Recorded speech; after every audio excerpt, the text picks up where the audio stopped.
Hi, this is Richard Walker, and I've created this video to answer two questions.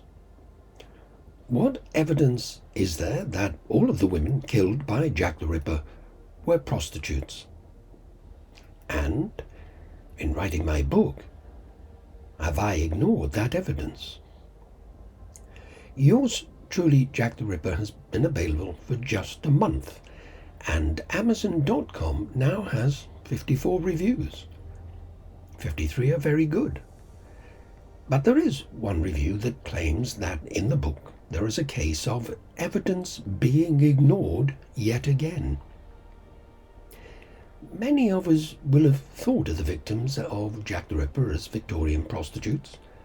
Films about these murders, like the 1988 Jack the Ripper, starring Michael Caine, and the 2001 film From Hell, starring Johnny Depp, clearly show all the victims as prostitutes. This photograph of Mary Ann or Polly Nichols is a little different, as is this of Annie Chapman on her wedding day, or this of Elizabeth or Liz Stride, and this of Catherine or Kate Eddowes. Respected writers Donald Drumbelow, Philip Sugden, Paul Begg, Martin Fido, Stuart Evans, Keith Skinner, and many more all back up this version of the story.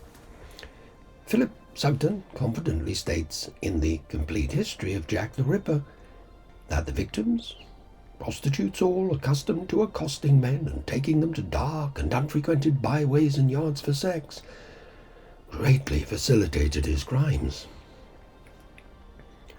The unequivocal statement, in 1882, William Nichols learned that Polly was living the life of a prostitute, will appear in many books, and some will explain that this comes from a police report written on the 7th of September 1888 by Inspector Helson of J Division.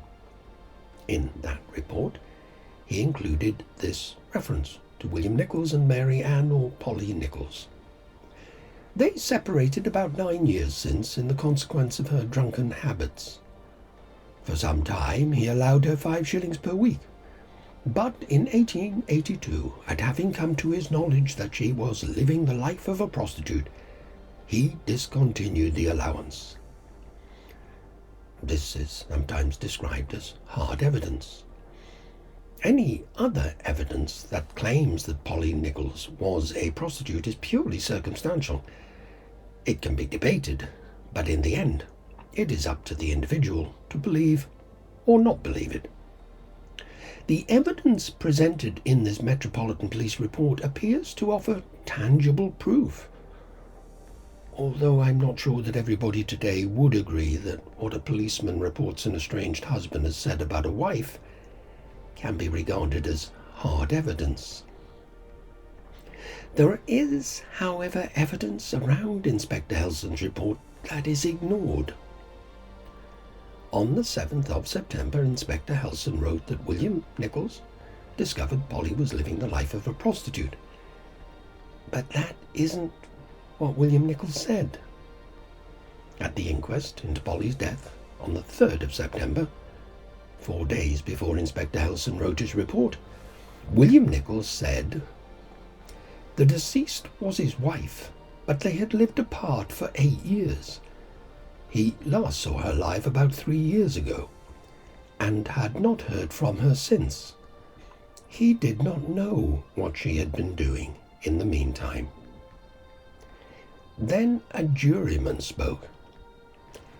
"It is said that you were summoned by the Lambeth Union for her maintenance, and you pleaded that she was living with another man. Was he the blacksmith whom she had lived with?" William Nichols replied, "No, it was not the same. It was another man. I had her watched." William Nichols employed a detective to gather evidence that would allow him to stop paying his wife's support. The detective did not find that she had been facilitating her own murder by accosting men for sex. Evidence that would not be difficult for a private detective to discover. he found that she was living with a man. For some, a woman who leaves her husband and children and then lives with a man is a prostitute. But it is not my definition of prostitution. Maybe next time we can look at whether the circumstances surrounding the murder of Polly Nichols can help us decide. Was Polly murdered by a man she accosted for sex? Or was she just a woman who had no other alternative that night than to be just another rough sleeper on the streets of London? An easy target, murdered by an opportunist.